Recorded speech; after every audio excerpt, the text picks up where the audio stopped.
Racers battle for the lead as they climb Mount Whitney in this episode of the Ultra Race Report.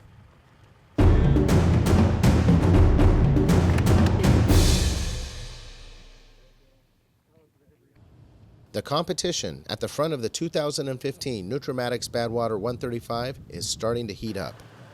Currently holding third in the men's division, 2011 men's champion Oswaldo Lopez's crew prepares as he approaches their position.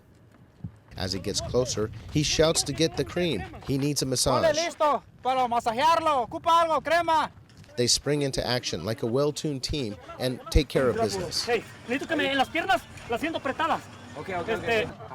It's all hands on deck to get their racer rubbed down, cooled down, and back on the course. Okay, I need to go. Okay, let's go. Go. 3 minutes up, and Oswaldo is back on route. Slightly ahead and gaining on the lead is Pete Kostelnik. The 27-year-old from Lincoln, Nebraska, has pushed his way to the front of the pack and is now giving the front runners some serious competition. Time Station 4, known as Darwin, sits at the 90-mile mark in the race and is known for some windy conditions. Valmir Nunez, currently on record pace, was the first to come through this time station at 1:06 p.m. local time. Kostelnik's crew arrived on location and awaited their racer and were motivated about their racer's position. He's doing really well. We're proud of him. Working really hard. It wasn't long before Pete came in. As he arrived at the time station, he took a moment to sit down and hydrate. He didn't stay long and hit the road just 30 minutes behind Nunez. Oswaldo came into Darwin shortly after, checked the times, and hit the road. Runners were now in sight of Mount Whitney as they approach Time Station 5 in Lone Pine. They have less than a marathon's distance left in the race. Here, Kostelnik kicked it into overdrive and overcame Valmir, who was starting to fade. His determination was clear. This is all I want. Ever since I finished last year.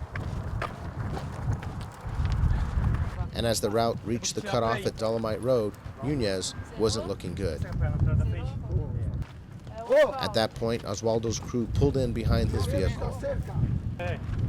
Being old friends, Nunez moved out to the road to wait for the approaching Oswaldo. ¿Cómo te sientes? Malo, Vamos. Vamos. ¿Tú quieres ir? está dura. Concerned for his friend, Oswaldo offered the services of his massage therapist and had to move on. Nunez took the help, but it was clear his race was over. Past champion Allison Vinti of New York continued to push on and fight the heat. On her tail was Nikki Wind of Australia, who maintained good spirits. Her crew was easy to spot in their red minivan. They were working well as a team as they supported their racer. And although she was cool, calm, and collected, you could tell she was in race mode. I'm going. Just up the road, Allison's crew awaited her as she approached the town of Keeler. With Mount Whitney in sight, she was experiencing highs and lows. Ups and downs.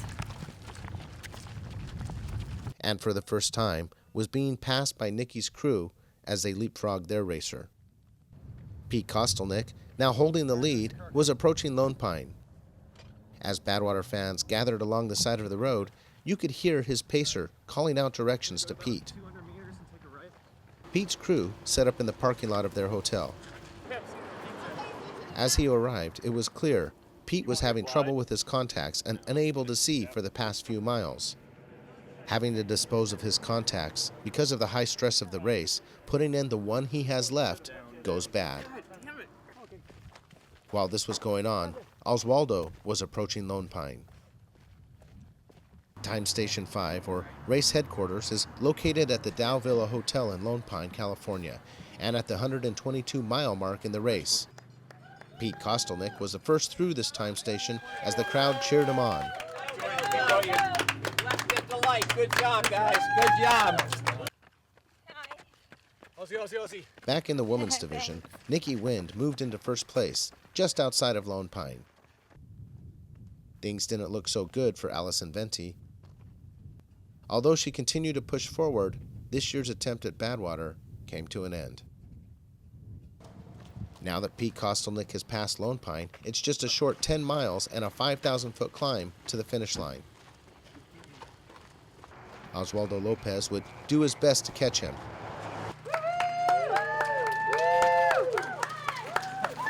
Before long, Pete Kostelnick crosses the finish line to become the 2015 Nutrimatix Badwater 135 champion with a time of 23 hours, 27 minutes, and 10 seconds. Oswaldo Lopez stayed strong and came in a close second with a time of 25 hours and 28 minutes. And coming in third in the male division was Mick Thwaites of Banyo, Australia. Hello. And the Australians take it in the women's division. Nikki Wind stayed strong to the end with her final push, bringing her over the finish line in 27 hours and 23 minutes. Coming in second for the women was Pam Reed with a time of 31 hours and 24 minutes. And rounding out the top three was Jill Anderson of Reno, Nevada, with a time of 34 hours and 4 minutes. For all the time splits, go to the Badwater website, where you can see the results for the 2015 Nutrimatix Badwater 135 and all of Adventure Corps' races. Make sure to like Ultra Racing Network on Facebook to get the latest news from Badwater and the ultra racing world. Thank you, folks, for joining us on Ultra Racing Network's coverage of the 2015 Nutrimatix Badwater 135. Make sure to keep checking back with us for more coverage of ultra races.